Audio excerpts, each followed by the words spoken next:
हो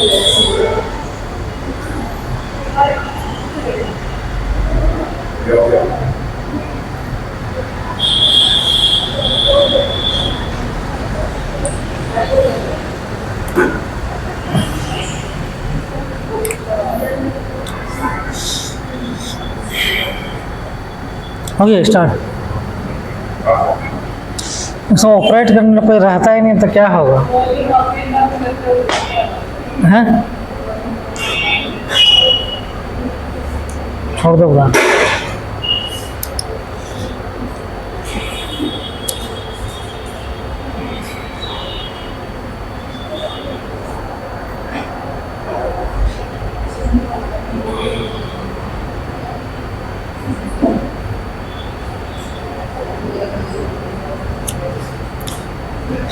ठीक है, बिंबिसार लिख लिए थे ना। दूसरा लिखो अजात शत्रु।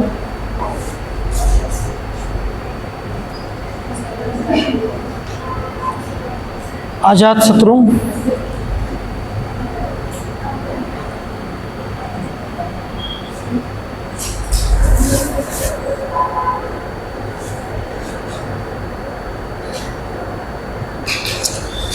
देखो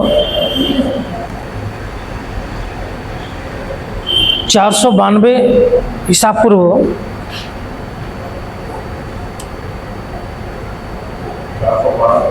हाँ 492 ईसा पूर्व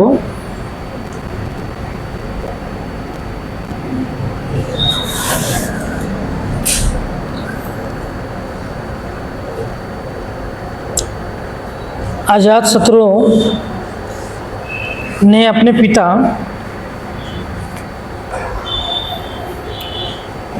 अजात शत्रु ने अपने पिता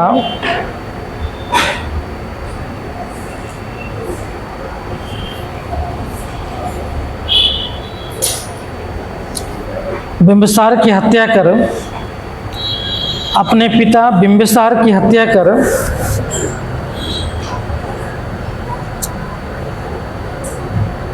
उनकी राजगद्दी पर बैठ गया।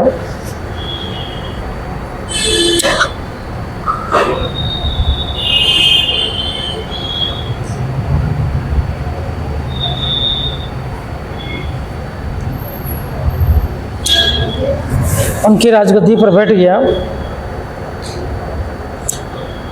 अपने 32 साल के शासनकाल अपने 32 साल के शासनकाल के दौरान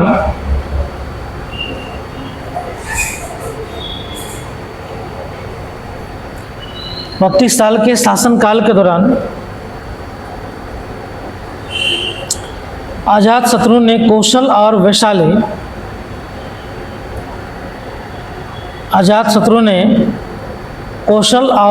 वैशाली के विरुद्ध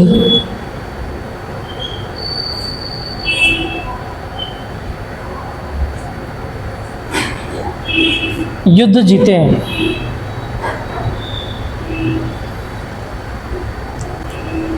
कौशल और वैशाली के विरुद्ध युद्ध जीते।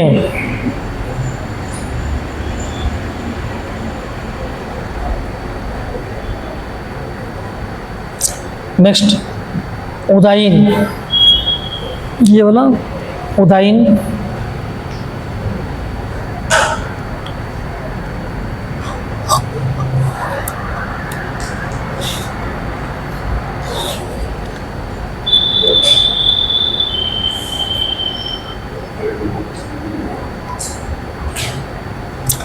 देखो, उदायीन अजात शत्रु का पुत्र था। उदायीन अजात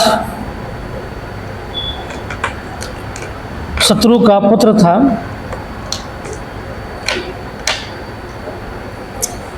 जिसने 461 ईसा पूर्व में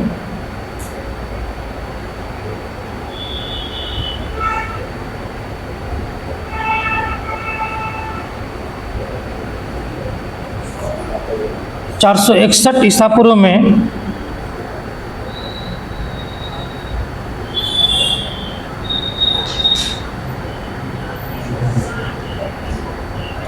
अपने पिता की हत्या कर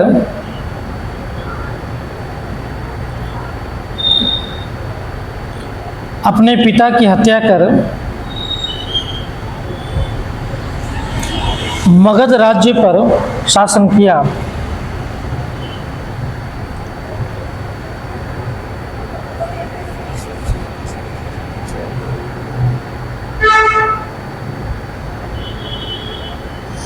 मगध राज्य पर शासन किया। उदयन ने पाटलिपुत्र की स्थापना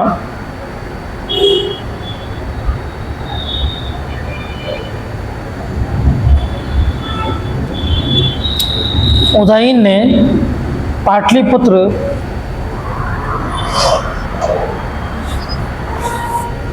की स्थापना कुसुमपुर कुसुमपुर नाम से की।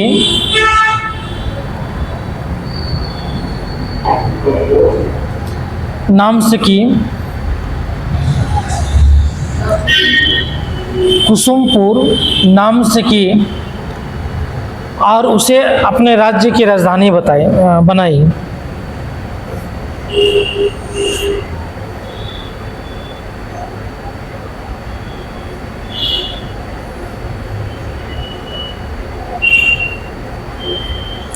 नेक्स्ट, नागदशक।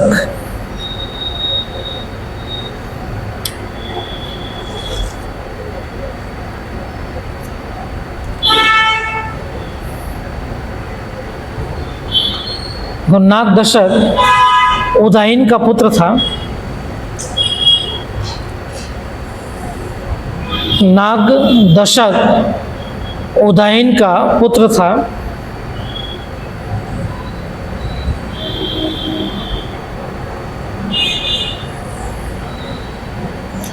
और हर्यक वंश का अंतिम राजा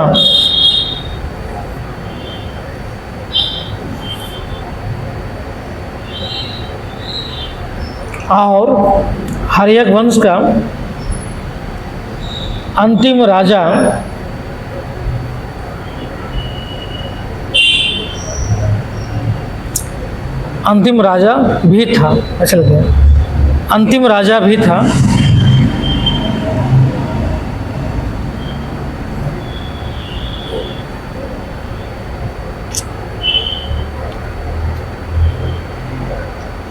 ठीक है, उसी में लिखना 412 ईसा पूर्व में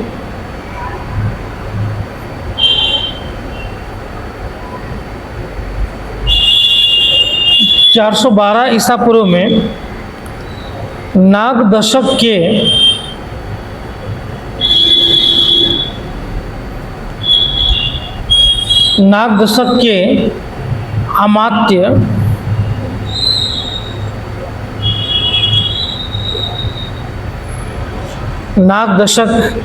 अमात्य अमात्य मतलब मंत्री को अमात्य बोला जाता था उसमें, जो अधिकारी होते थे। अमात्य शिशुनाग ने उसकी हत्या कर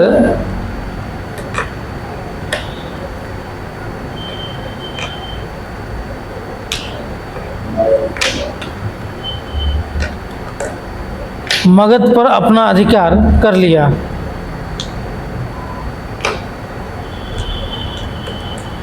और एक नए वंश की शुरुआत हुई।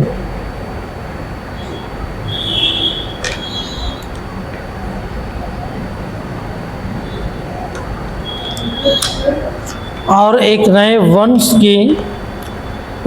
की शुरुआत हुई।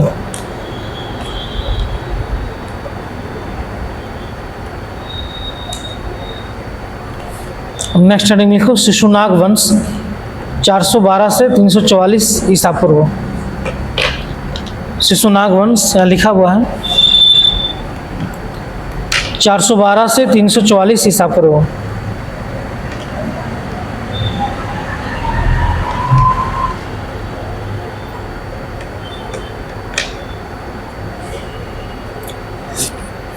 पहला लिखो शिशुनाग।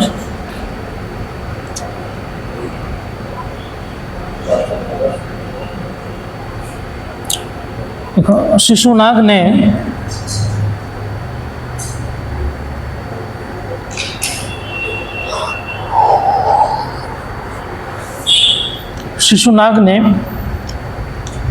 हर्यक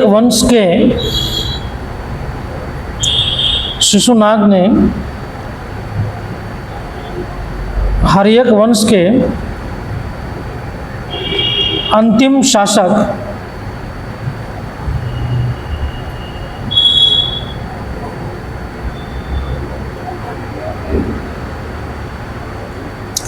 नागदशक की हत्या कर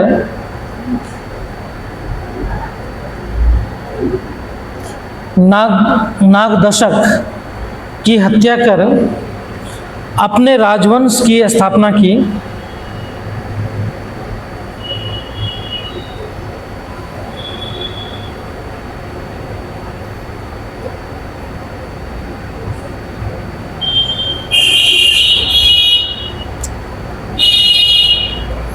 ठीक है, और उसमें लिखो कि इस शिशुनाग के शासन के दौरान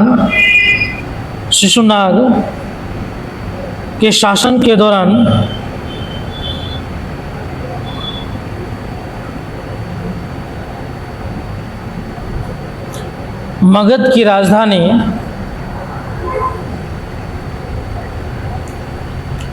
पाटलिपुत्र से वैशाली कर दी गई।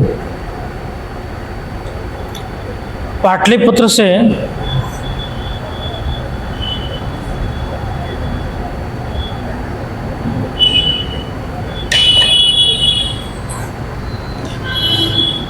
से वैशाली कर दी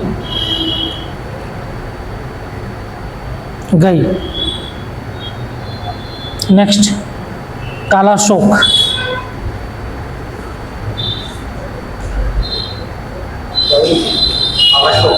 कालाशोक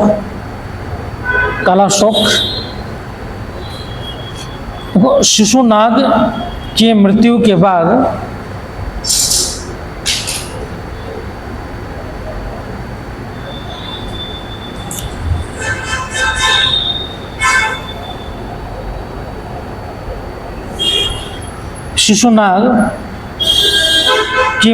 बाद उसके पुत्र कालाशोक ने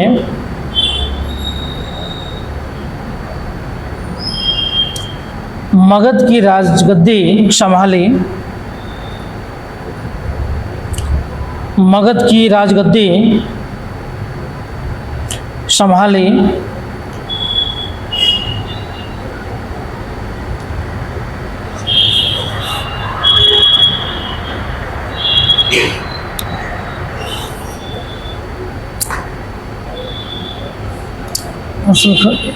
इसने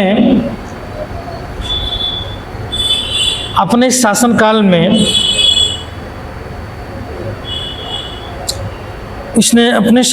में पुनः मगध की राजधानी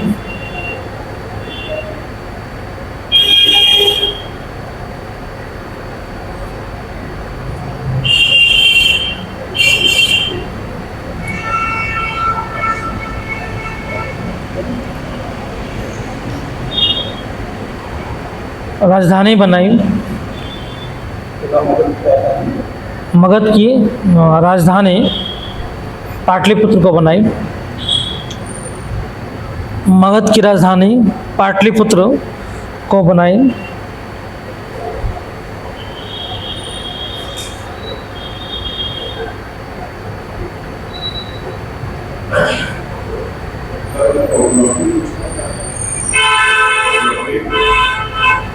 उपलब्धि क्या लिखना है?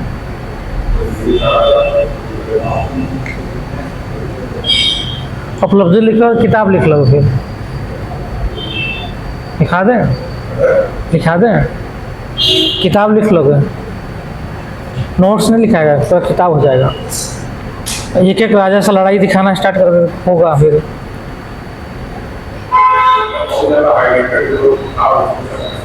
क्या जोड़ रहे हैं उसको, जोड़ रही क्या है? क्या है तो टेंशन, तुम बड़ी टेंशन लेते हो, तो बहुत टेंशन लेते हो। इतना तुम अगर इतना लिखवा रहे, इतना ही फैक्ट लिख दोगे तो बहुत है तुम्हारे लिए। इतना ही तो याद कर लोगे तो कम है। हाँ तो मैंने से तो पढ़ा रहे ना, पीटी खुद पढ़ना होगा। पीटी इसमें हम इसके बारे में राजनीतिक जो है ना, इसमें हम लोग जो बताएं कि जो है उसके उत्थान में जो है क्या बोलते हैं, राजनीतिक शासकों के द्वारा उसे बस 4 लाइन में लिख के निकल जाना है। ये तो हम एक्स्ट्रा लिखा दिए हैं, 4 लाइन में लिख के निकलना है कि जो है राजनीतिक लोगों ने क्या किया। एक तो ऐसा था कि मतलब जो है सब कुछ संसाधन था, सब कुछ था, और सिचुएशन ऐसा था कि जो है उस समय अच्छे अच्छे शासक भी आए, जो उत्कृष्ट शासक थे, जिन्होंने जो है महत्वपूर्ण भूमिका निभाई, साम्राज्यवाद को बढ़ाया। वो बता के निकल जाना था, फैक्टर बता रहे ना। और तो बाद में हम कुछ शासकों का वो दे दे रहे हैं, इसलिए कि वो थोड़ा बहुत ग्राफ बनाकर दिखा सकते हो योगदान में, इन शासकों ने योगदान दिखाया। अब उसमें इंक्लूड करना है तो कुछ अपने से भी करना सीखो ना। सब सर को ही बोलोगे तो कैसे काम चलेगा? ना तो मालूम चला एंशिएंट खत्म होता तो सितंबर पार हो जाएगा, बाकी उसका क्लास बंद। बहुत मुश्किल से सितंबर तक क्लास का है। फॉरवर्ड भी चलाएंगे तो जल्दी तुम लोग खत्म करोगे तो न करने दोगे तब ना, फास्ट तुम लोग चलाओ। क्योंकि जान रहे हो मतलब बहुत, अगर हम बहुत खींच भी पाएंगे ना, अक्टूबर से आगे नहीं जा पाएगा। अरे हम तो बोल बोल कर थक जाते हैं, लेकिन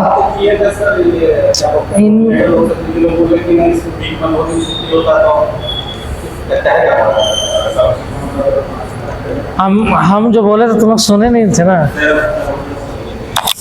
हाँ बस।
चल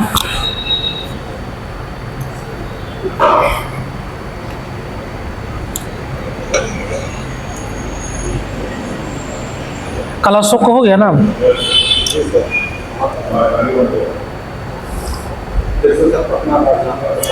ठीक है, फिर नेक्स्ट लिखो नंदवंश।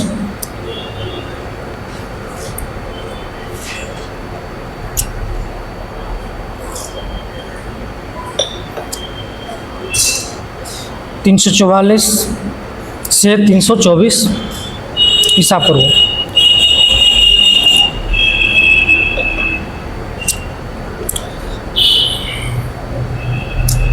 पहला लिखो महापद्मनंद। पहला महापद्म नंद।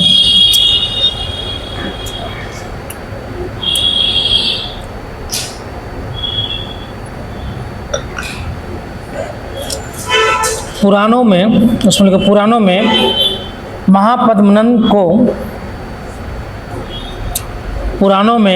महापद्मनंद को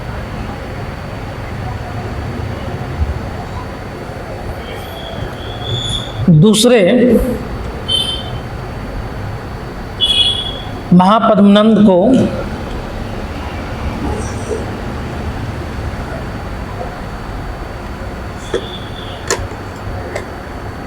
दूसरे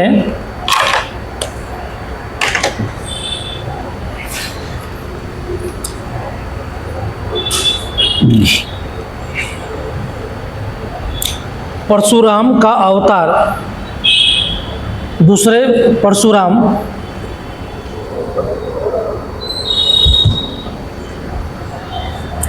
का अवतार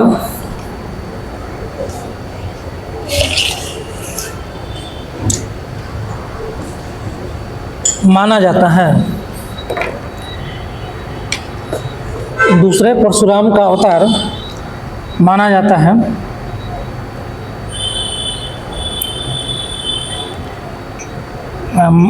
माना जाता से अच्छा लिखना संबोधित किया जाता है। संबोधित किया जाता है।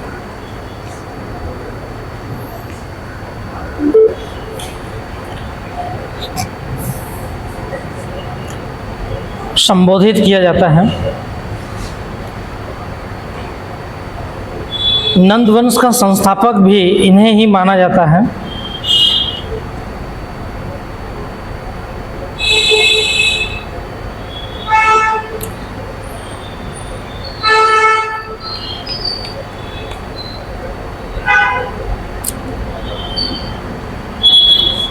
संस्थापक भी इन्हें ही माना जाता है। महापद्मनंद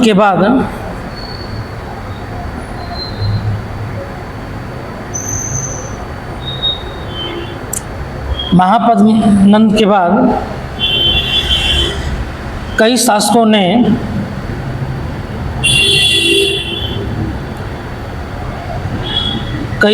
ने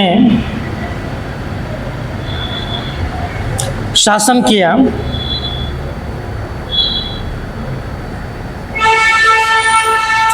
लेकिन उनका शासनकाल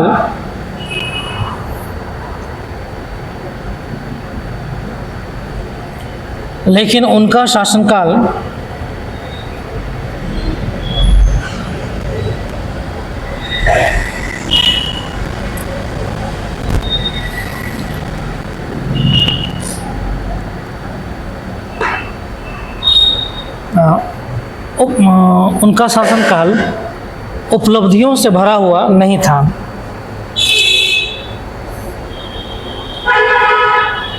उपलब्धियों से भरा हुआ नहीं था।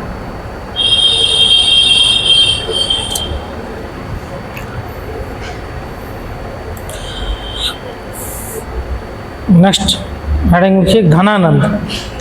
घनानंद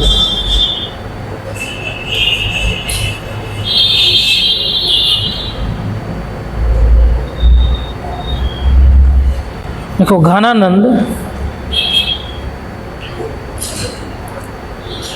नंद वंश का अंतिम शासक था। घनानंद नंद वंश का अंतिम शासक था।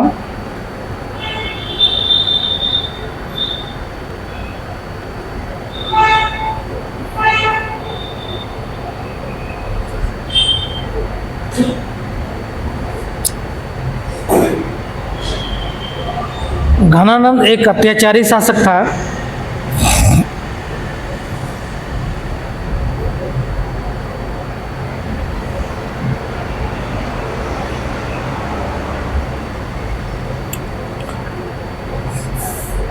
अत्याचारी शासक था जिससे प्रजा असंतुष्ट थी,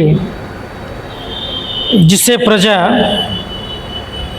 असंतुष्ट थी।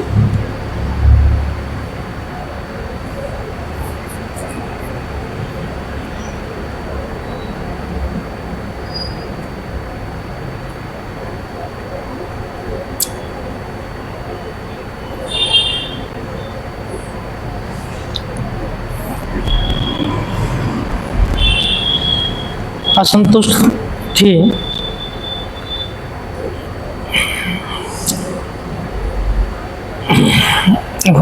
घनानंद को चंद्रगुप्त मौर्य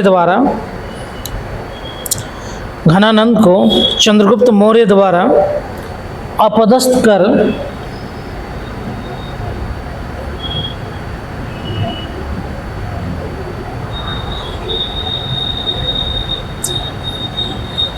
मौर्य राजवंश की स्थापना की।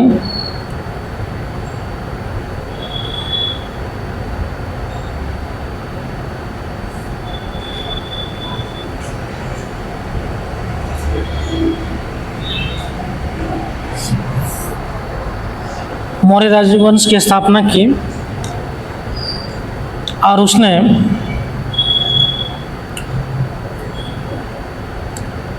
मौर्य साम्राज्य का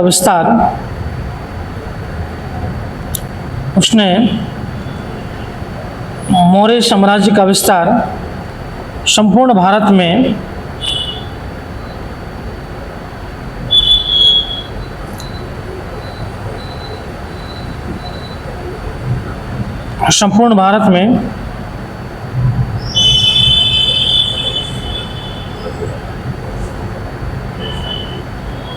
किया।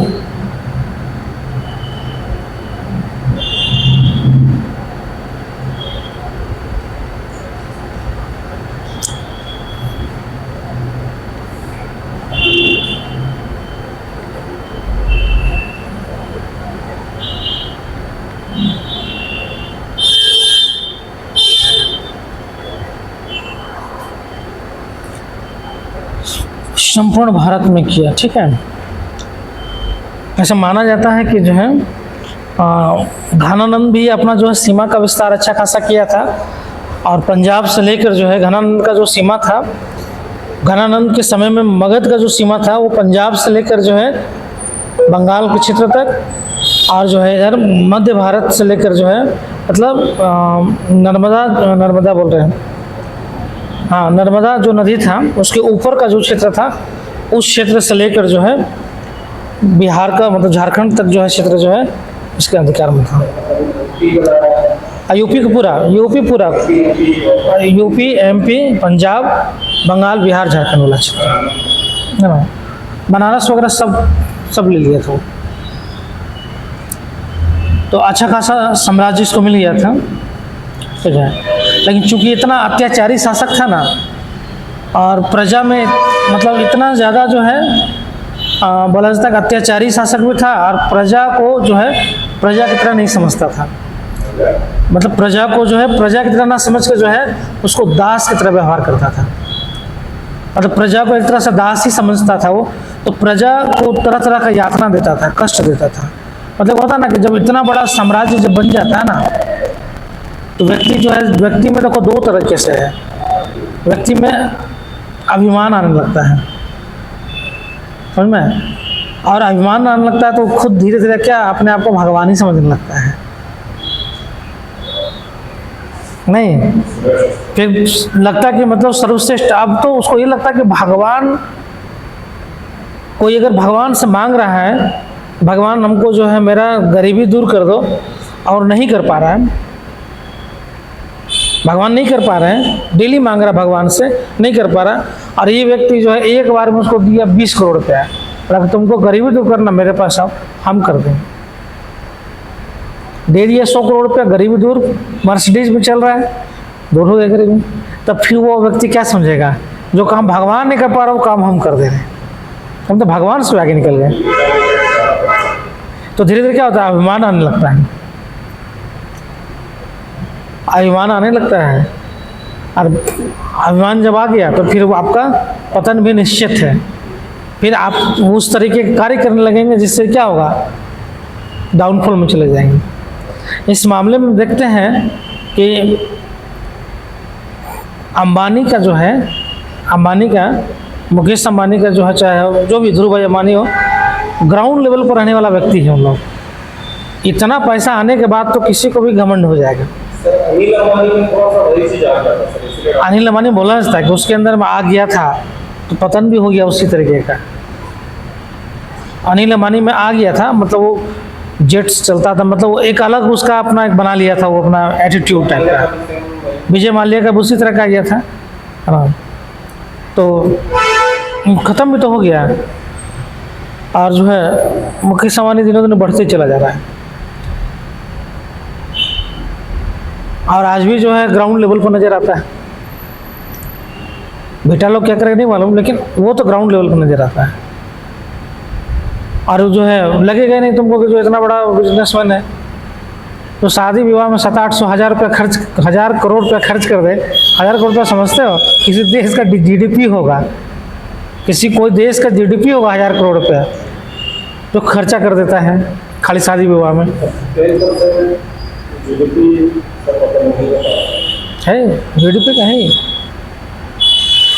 एशिया का जो है रिचेस्ट पर्सन है।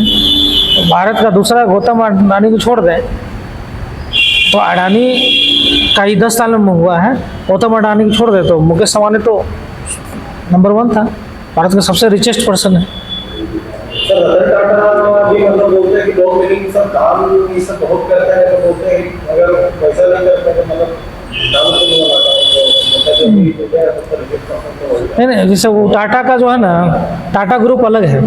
जैसे टाटा ग्रुप में क्या है, वहाँ पे जो शेयर धारक होता है ना, मालिक वही हो जाता है, और उसमें से कोई व्यक्ति को जो है चुनता है, जो शेयर धारक जो होता है ना वो मालिक चुनता है, ठीक है। अब उसमें चुन के जो है, अब जिससे मतलब टाटा का एक अपना बन चल रहा, कोई जोड़ी नहीं टाटा ही बनेगा। इसके पहले सारस मिस्त्री भी तो बनाया गया था, तो टाटा का नहीं था, वंश का कोई नहीं था, कोई जोड़ी नहीं, वंश का ही आदमी बनेगा जो सबसे काबिलियत होगा, चाहे टाटा से हो चाहे कोई भी हो, उसको अपना उत्तराधिकारी बना दिया जाता है, समझ में। तो वो है। अब ये था कि रतन टाटा जो है बहुत माइडियर आदमी थे, माइंड भी बहुत तेज था। उनके समय में टाटा बहुत ग्रोथ किया, मतलब उनके समय में डील देखोगे, ब्रिटेन का जगुआर वगैरह सब टाटा अपना अधिग्रहण में ले लिया। तो माना जाता है कि मतलब टाटा के लिए बहुत बेहतरीन समय वो था, जब रतन टाटा टाइप के, रतन टाटा जब उसके मेन जो है मैनेजमेंट अधिकारी बोलो या सीईओ बोलो या मालिक ही बोलो, चेयरमैन बोलो, वो थे। अब चेयरमैन को अधिकार भी होता है, वो उसको कर सकते हैं। मुकेश अंबानी वाला में शेयर धारक तो है, लेकिन सबसे ज़्यादा जो शेयर धारक में सबसे ज़्यादा शेयर जो है वो मुकेश अंबानी के पास में है, मतलब पूरा मैनेजमेंट, पूरा होल्डर उन्हीं के पास है, समझ में। तो वो अपना बिजनेस को जैसे चाहे वैसा ट्रांसफ़र कर सकते हैं। अरे वो बोलता है ना कि कोई भी चीज़ पे, मिट्टी पे हाथ डालो सोना बन जाता है, नहीं बन गया। जो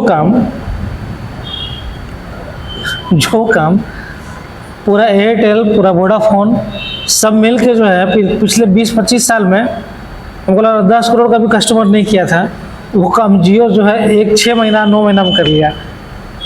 आज 12 करोड़ कस्टमर है जियो का। और ये कब हुआ? 2014 के बाद, 14 से। सर ये मतलब 3G 4G सबसे पहले लॉन्च करते हैं, 5G भी सर यही सबसे पहले लॉन्च करते हैं। अभी सर बिजनेस की सर्विस मिलेगा तो नहीं सर होगा।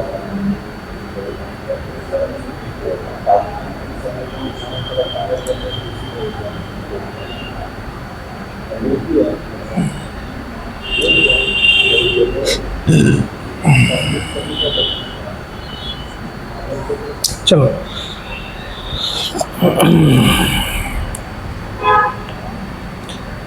अब हम लोग आते हैं मौर्य साम्राज्य।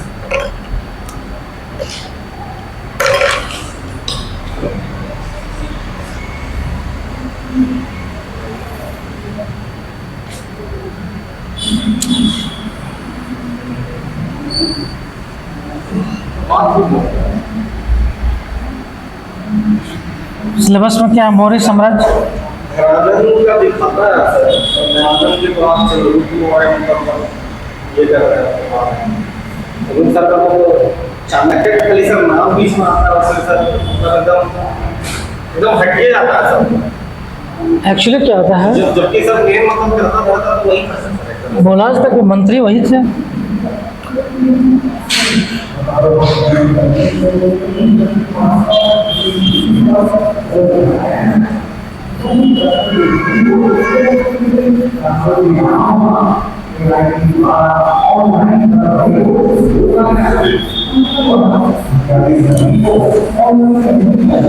बोला आज तक कि जो है चाणक्य मेन मंत्री होते हैं।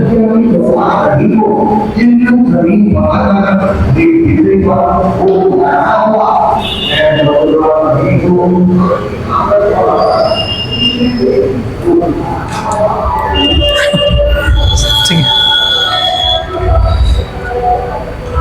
अब देखोगे कि बोला जाता है कि घनानंद जो है, घनानंद का बहुत बढ़िया जो है मंत्री होते हैं चाणक्य जो है।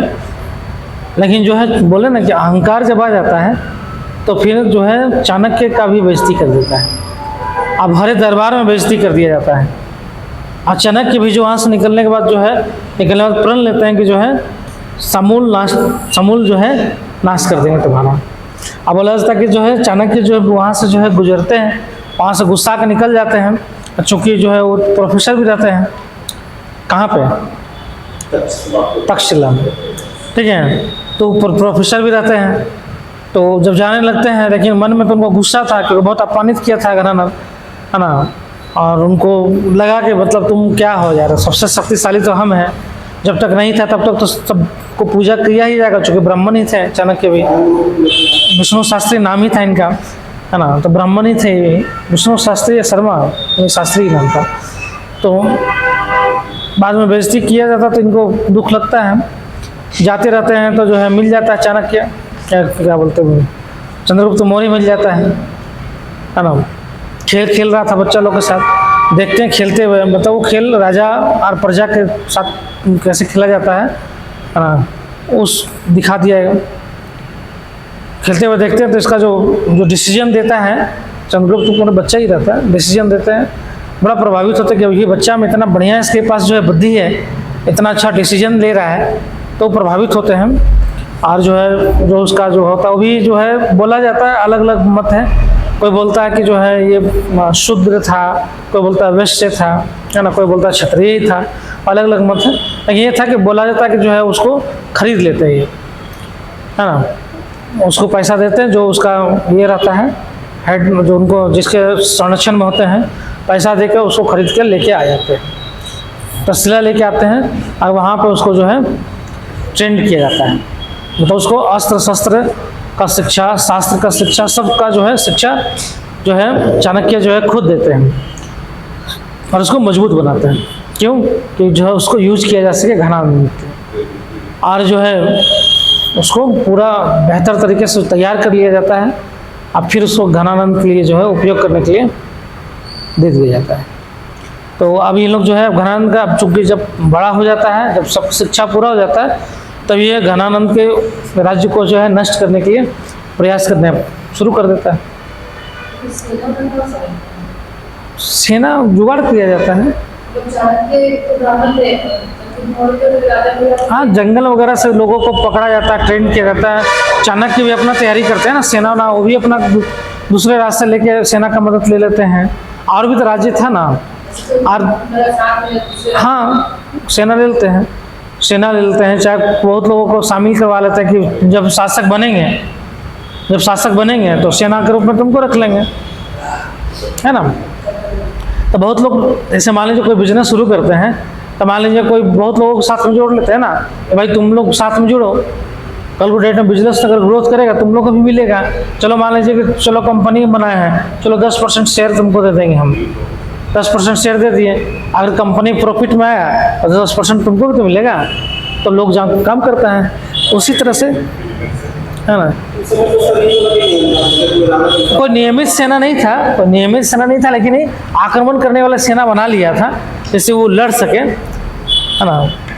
तो बोला जाता है कि जो है ये पहुंच जाता है, सेना कुछ इकट्ठा करता है, जो लोग असंतुष्ट होते हैं घनानंद से उनको भी अपने पक्ष में ले लेता है और पहुंच जाता है कहाँ पर लड़ने के लिए, सीधे पाटलिपुत्र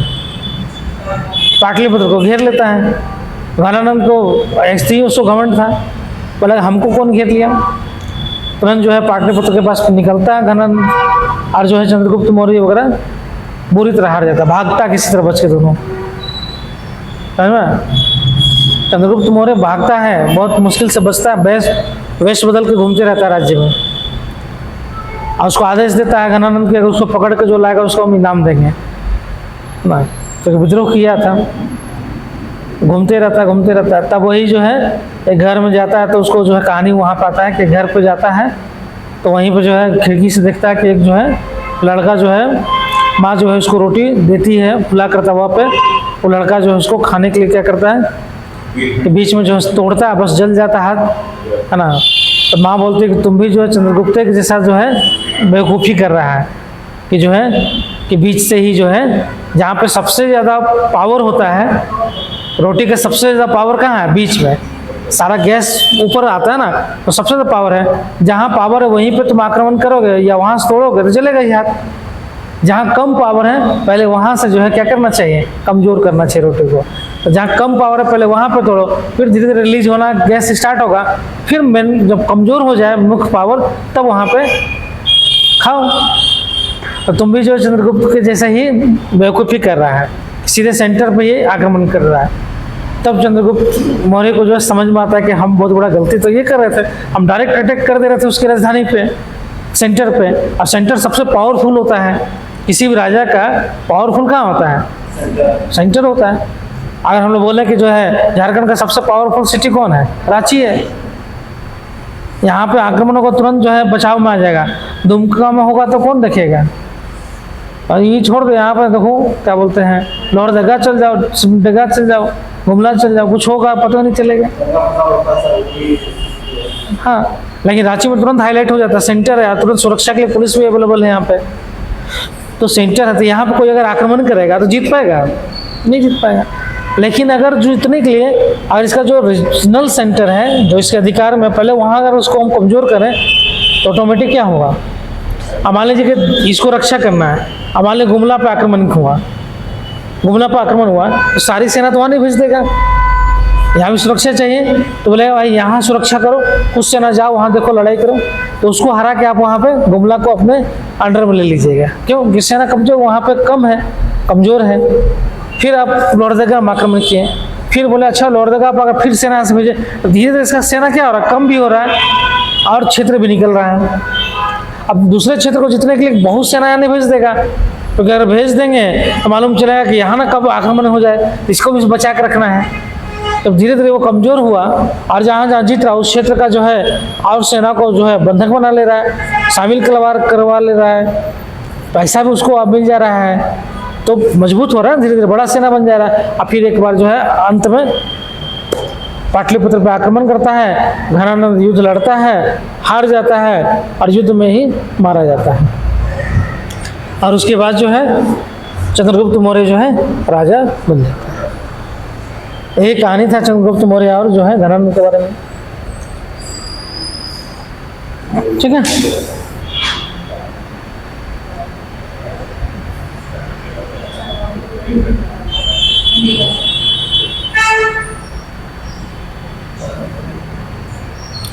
तो मौर्य राजवंश का अगर देखोगे तो मौर्य राजवंश के बारे में जो है हम लोग को मिलता है कि इतिहास यहीं से शुरुआत होता है।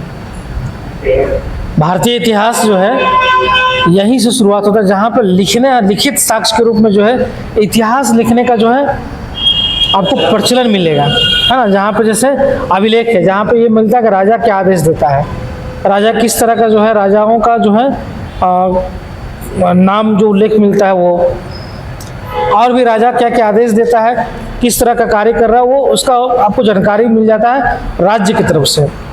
साहित्यिक पुस्तक तो है ही, या जो है जो क्या बोलते हैं, जो बाकी जो ये होते हैं, क्या बोलते हैं, जो लेखक होते हैं, इतिहास लेखक होते हैं ना, इतिहास नहीं, जो जीवनी जो अपनी प्रशंसा में लिखता है, अरे राजा के प्रशंसा में चाटुकार टाइप के जो होते हैं, जो लिखते रहते हैं चाटुकारिता करने के लिए, राजा को खुश करने के लिए, गलत सही कुछ भी लिख दो, राजा खुश होना चाहिए। हर समय ये चीज़ें रहा है, आज भी है, आज तो हर जगह है, हर विभाग में है, नहीं। हाँ, मतलब जो है आज के डेट में जो है खुश करने के लिए कुछ भी कर सकते हैं। वही ना बोला कि जो है परसों का बयान था, कंगना रनावत जो है बयान दी थी, जो किसान आंदोलन हुआ था उस पे बयान दी थी, बयान भी दी ऐसा बोलते हैं ना, कभी कभी जो है अति उत्साह में जो है कभी कभी जो है छत से गिरी हो जाता आदमी, वही हो गया। अब बयान दे दी कि जो आंदोलन कर रहा था वो सब जो है, मतलब बयान का अर्थ हम लोग निकाला है कि जो है सब जो है रेपिस्ट थे, सब आतंकवादी थे। हाँ, ये सब जो है भारत को बांग्लादेश बनाना चाहते थे, है ना, और जो है इसको अमेरिका और चीन जैसे लोग जो है उसको सपोर्ट कर रहा था, किसानों को। सब किसान जो है विदेशी शक्तियों से मिले देशद्रोही हैं, और जो है और चूँकि मजबूत प्रधानमंत्री थे मोदी जी, इसी के लिए जो है नहीं हो पाया सफल, बच गया, देश हमारा बच गया, सुरक्षित हो गया, ठीक है। अब जब ये दिया गया, सिंपल सी बात है, दे तो दिया गया, लेकिन इसका प्रतिक्रिया भी तो बहुत बड़ा होना था। अब चूँकि हरियाणा इलेक्शन है, और हरियाणा का जितना किसान था सब हरियाणा और पंजाब का था, अब जो उन लोग आंदोलन करने लगा, बोला कि भाई जो है, मतलब कांग्रेस तो ये उठा ही लिए, बोला कि ये देखो इन लोग का यही जो है, यही इन लोग का सिस्टम, इन लोग जो है सबको जो है इसी तरीके का मानता है, सबको जो इन लोग ने आतंकवादी मानता है। अब किसानों को आतंकवादी और रेपिस्ट मान रही है बीजेपी, तो क्या क्लियर करे बीजेपी कि क्या वाकई में जो है किसानों को रेपिस्ट और आतंकवादी मानती है। आपका सांसद तो जो है रेपिस्ट, अब तो उठा दिया मुद्दा, बीजेपी को समझ में आ गया कि बैकफुट पे चले गए, डैमेज किया कि कंगना रनावत को जो है उसकी बात का कोई वैल्यू नहीं है, बीजेपी का स्टैंड नहीं है, अलग कर लिया बीजेपी अपना स्टैंड, बोला कि हम उसका बात से सहमत नहीं है। अब कंगना रनावत को भी नोटिस दे दिया कि जो है कोई भी ऐसा बात नहीं बोला जाएगा, है ना, जो पार्टी का जो है गरिमा धूमिल करे। थप्पड़ मारी थी सो, क्या करो, कुछ भी बोल के निकल जाना होता है। आर्टिकल 19 का प्रभाव है, वाक्य एवं अभिव्यक्ति की स्वतंत्रता है।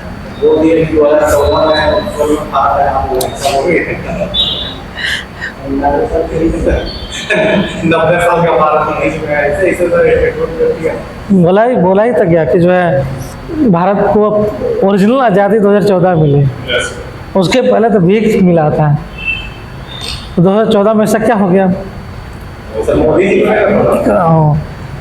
तो मोदी जी बने तो मतलब भीख खत्म हो गया।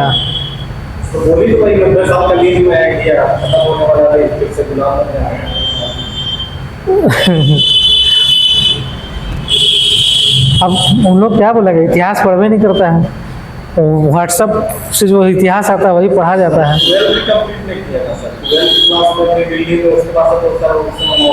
और व्हाट्सएप पे इतना वाहियात जो आता है ना, हिस्ट्री वाकई में मतलब बहुत वाहियात हिस्ट्री, हम देखें लोग ऐसा सा हिस्ट्री लेके आएगा ना, इसका कोई इतिहास में जिक्र नहीं है। कोई इतिहास में जिक्र नहीं है। और जो है मतलब ज़बरदस्ती उसको थोपने का प्रयास होता है, ज़बरदस्ती उसको थोपने का प्रयास होता है। ये इतिहास में हम लोग पढ़े हैं, हम लोग जो भी इतिहास, राष्ट्रवादी इतिहास लेखकों का पढ़ें, वामपंथी को पढ़ें, जो भी इतिहास लेखक पढ़ें हम लोग, उसमें वीर सावरकर के बारे में सिंपल सा चीज़ें आता है। वीर सावरकर जो है प्रथम स्वतंत्रता संघर्ष में जो है उसमें उन्होंने वो पुस्तक लिखा था, योगदान नहीं था। 1857 क्रांति में जो है बहुत ज़्यादा उनका योगदान नहीं था, समझ में आया। उन्होंने पुस्तक लिखा था कि ये पहला प्रथम स्वतंत्रता क्रांति है। उनका योगदान कब होता है? जब क्रांतिकारी आंदोलन फर्स्ट टर्म का स्टार्ट होता है, मतलब फर्स्ट फेज में जब क्रांतिकारी आंदोलन स्टार्ट होता है, जब पुणे से स्टार्ट होता है ये घटना। और महाराष्ट्र में जो है, महाराष्ट्र में बोला जाता है कि जो है जब चापेकर बंधु जब जो है जो मजिस्ट्रेट होते हैं, जब पूना में प्लेग जो फैलता है उसकी जांच करने के लिए आते हैं, और चूँकि तिलक जो है लिखते हैं अखबार में, ये जो मजिस्ट्रेट जो आए हैं, 2 मजिस्ट्रेट रहता है नाम, अरेंड और जो है आमस्ट करके 2 मजिस्ट्रेट होता है। ये दोनों मजिस्ट्रेट जो है पूना में जो है चेक करने के लिए आए हैं कि जो है प्लेग से कितना नुकसान हुआ है, और ये चेक करने के बहाने जो है लोगों के घरों में घुस जा रहे हैं, है ना, लोगों के घरों में घुस जाते हैं और उनकी जो है महिलाओं और बेटियों के साथ जो है दुर्व्यवहार करते हैं, मतलब उनकी बेइज्जती करते हैं। तिलक जो है लेख लिखे थे कि ये जो है ये सिर्फ कोई खाना पूर्ति कर रहे हैं, कोई चेक नहीं कर रहे हैं, बल्कि जो है ये भारतीय महिलाओं को, बेटी और जो बहू होते हैं उनको जो है दुर्भावनाग्रस्त होकर कार्य करते हैं। ये अखबार में लिख दिए। अब इसी अखबार कोई पढ़ा, खून तो ऐसे भी खोलते रहता है। उसी में 2 चापेकर बंधु होता है, विष्णु शास्त्री और एक और क्या नाम रहा, चापेकर बंधु बोला जाता है, शास्त्री होते हैं। उन दोनों का खून खोल जाता है कि ये लोग जो है अंग्रेज, एक तो जो है इन लोग कोई अधिकार नहीं देता है, दूसरा है कि इन लोग जो है हमारे बहन बेटियों के साथ जो है खिलवाड़ कर रहा है, तो खून खोल जाता है। और दोनों मजिस्ट्रेट को ये दोनों जाते हैं, दोनों को गोली मार देते हैं, दोनों को गोली मार देते हैं। ये पहला क्रांतिकारी घटना जो है इंडिया में होता है, चापेकर बंधु, और दोनों गोली मार देते हैं, है ना। और बाद उसको पकड़ कर उनको दे दिया, उनको जो है पकड़ कर अरेस्ट कर लिया जाता है। और उसके बाद जो है महाराष्ट्र में एक संस्था बनता है, अभिनव भारत। महाराष्ट्र में एक संस्था बनता है, अभिनव भारत संस्था। और वो अभिनव भारत संस्था जो है बी.डी. सावरकर बनाते हैं। बी.डी. सावरकर 2 भाई रहते हैं, सावरकर बंधु भी बोलते हैं, 2 भाई होते हैं। तो वही संस्था वो बनाते हैं, महाराष्ट्र में क्रांतिकारी जो है आंदोलन चलाना स्टार्ट करते हैं, समझ में। तो जब चलाने लगते हैं तो अंग्रेज इसको आतंकवादी मानना लगता है कि ये तो हिंसा कर रहे हैं ना, ये सिर्फ हिंसात्मक घटनाएं करते हैं। तो 3 सेंटर बन जाता है, महाराष्ट्र वाला क्षेत्र में और बंगाल वाला क्षेत्र में। तो महाराष्ट्र और बंगाल में आतंकवादी जो है क्या बोलते हैं, जो क्रांतिकारी जो है घटनाएं होना स्टार्ट हो जाता है। कुछ पंजाब में भी बनता है, लाला लाजपत राय और अजीत सिंह के नेतृत्व में, कुछ यूपी वगैरह में बनता है ना। तो ये बनना स्टार्ट हो जाता है। जब ये बन जाता है तो वहीं पे बी.डी. सावरकर जो है उसी क्रांतिकारी आंदोलन से जुड़े रहते हैं, और वहीं पे फिर बाद में वो कुछ घटना का अंजाम देते हैं, पुलिस कार्रवाई करती है, तो पुलिस जो उनका अरेस्ट वारंट वगैरह निकाल देती है, तो वो फिर भाग के ब्रिटेन चले जाते हैं।